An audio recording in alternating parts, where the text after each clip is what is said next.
यस्य देव मृत्युजम होतारम रत्न धातकम। इस मंत्र से ये वेद प्रारंभ होता है और जो आ अक्षर है यही सबसे पहला अक्षर है और इस अक्षर से ही इस वेद का पहला मंत्र प्रारंभ हो रहा है और इसी अक्षर से इस वेद के ऋषि को इस वेद का ज्ञान दिया गया था। तो इसमें बड़े सुंदर सुंदर मंत्र आए हैं, चुने हुए 100 मंत्र इसमें दिए ही गए हैं। तो एक वेद मंत्र की व्याख्या में आपके सम्मुख रख रही हूं। मंत्र है अग्निना रई मश्नवत ओषमेव दिवे दिवे यशशम वीरवत्तमम। कहा परम पिता परमात्मा की कृपा से, अग्निना तृतीया विभक्ति है यहाँ, परमात्मा की कृपा से या परमात्मा के द्वारा हम अपने पुरुषार्थ से, रई कहते हैं धन को और रई शब्द व्याकरण में रा दाने धातु से बनता है जिसका अर्थ होता है जिस धन में आदान और प्रदान हो, देना और लेना। लक्ष्मी का काम ही चपला है, जो चंचल है, चलती रहती है, जो आवागमन आदान प्रदान में रहती है वही लक्ष्मी शुद्ध रहती है और जो हम बिल्कुल संचित करते रहते हैं वही लक्ष्मी विनाश को प्राप्त होती है। मैं नहीं कह रही हूं, व्याकरण शास्त्र से और ऋषियों से बढ़कर हम लोग कुछ नहीं है, हम लोग भी इसी विद्या को पढ़े हैं गुरुकुलों में रह करके। तो ये कह रहा है रई मश्नवत, हम उस धन को परमात्मा की कृपा के द्वारा अश्नवत प्राप्त करते हैं और वो धन जो हम पुरुषार्थ से प्राप्त करते हैं वो धन जब हम उसमें दान की भावना को सन्निहित करते हैं तभी वो धन क्या करता है, ओषमेव दिवे दिवे, दिवे दिवे, day by day, every day, प्रतिदिन जिससे हमको पोषण प्राप्त होता है।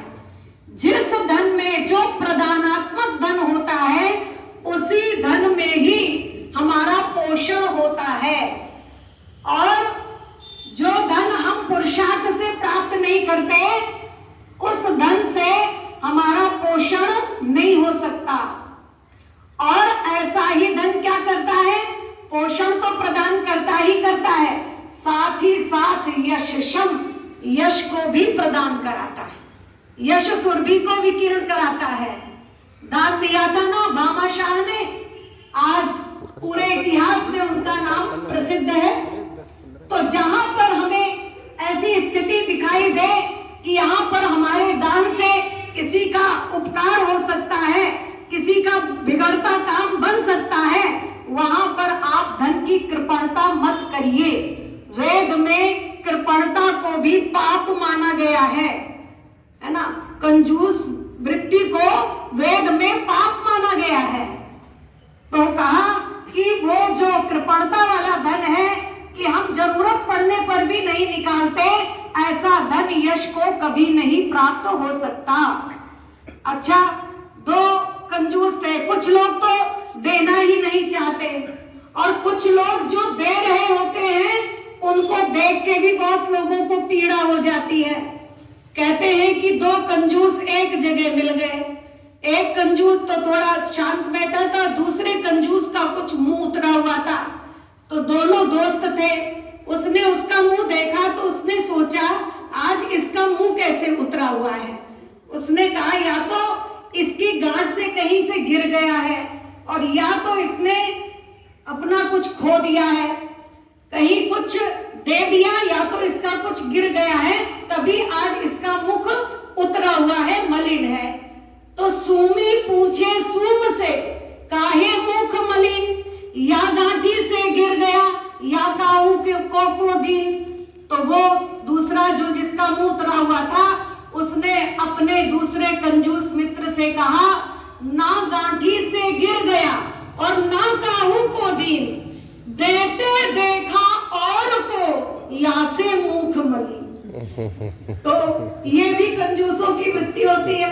गर्मी के दिन थे, एक दिन हमसे कहीं मैं गई थी प्रचार के लिए, तो एक आचार्य जी ने हमसे कहा कि भाई आपके कहने का कुछ अलग ही वो होता है, अंदाज होता है, प्रभाव होता है, आप हमारे गुरुकुल के लिए कुछ घोषणा कर दीजिए तो दान एकत्रित हो जाए।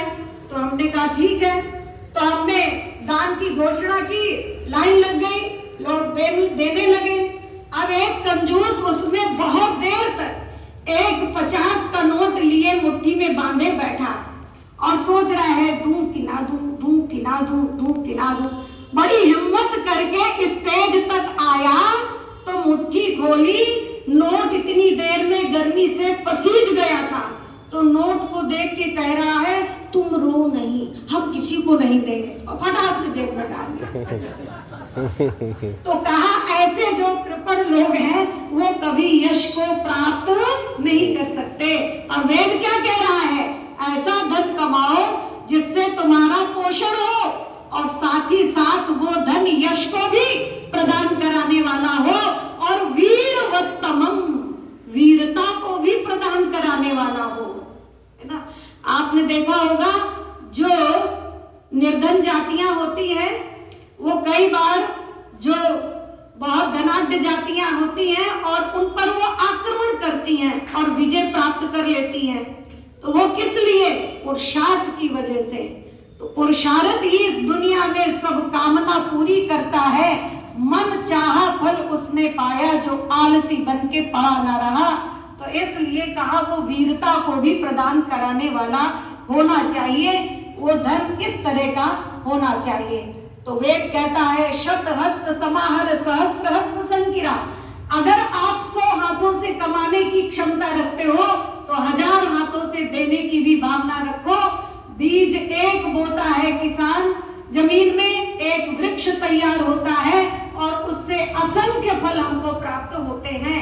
तो आप लोग जो यज्ञ में आए हैं, वेद मंत्रों से जो आहुति दे रहे हैं, ये आहुति देना माने बोना, आप बो रहे हैं और इस एक एक आहुति का ये यज्ञ भगवान कई कई गुना करके आपको वापस दे देता है। आप कल्पना भी नहीं कर सकते।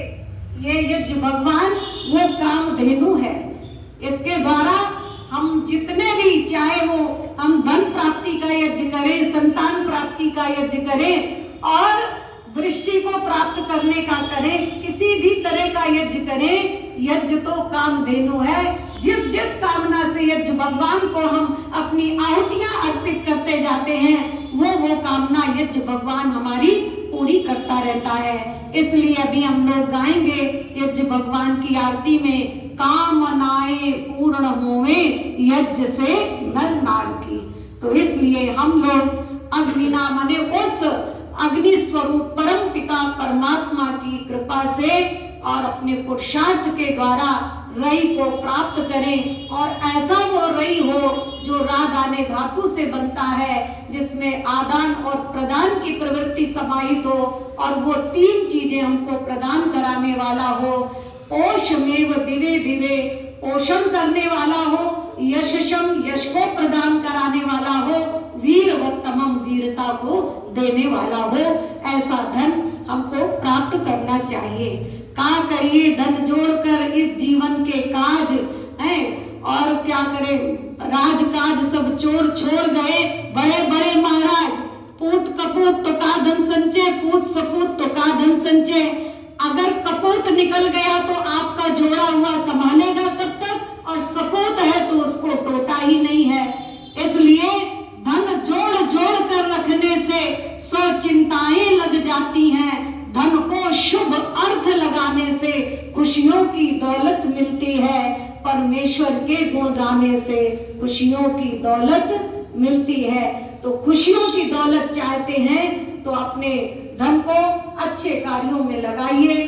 धन शब्द ही धातु से बनता है, जिसका अर्थ होता है जिससे हमारा वास्तविक हित हो, उसी को ही धन कहते हैं। और अंग्रेजी में इसको वेल्थ कहते हैं। और वेल्थ शब्द व्हील शब्द से बना है, और व्हील शब्द का शाब्दिक अर्थ है भद्र, अर्थात जिससे हमारा कल्याण हो, वही सच्चे अंशों में वेल्थ होता है। और जिससे हमारा अकल्याण हो वो वेल्थ नहीं कहलाता।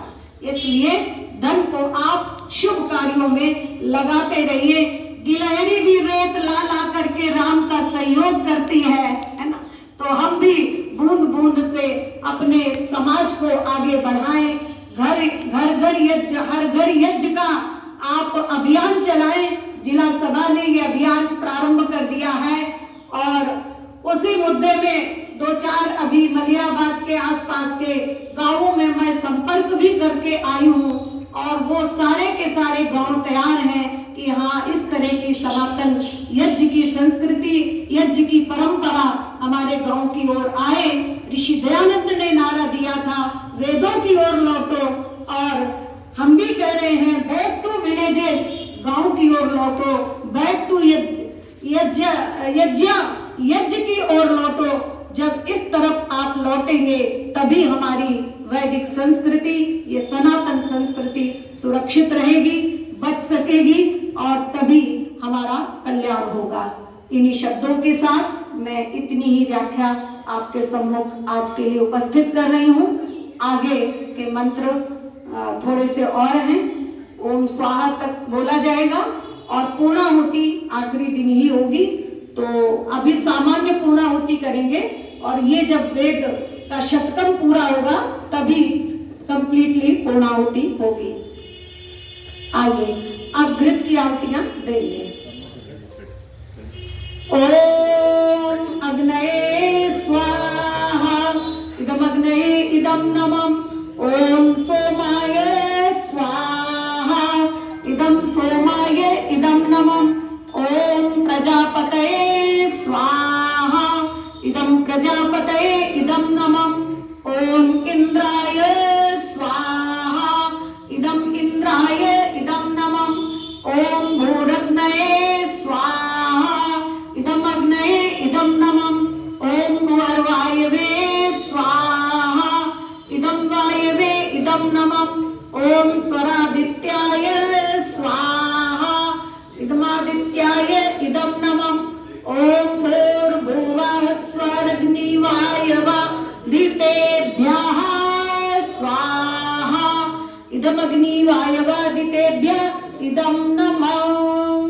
सृष्ट कर, हाँ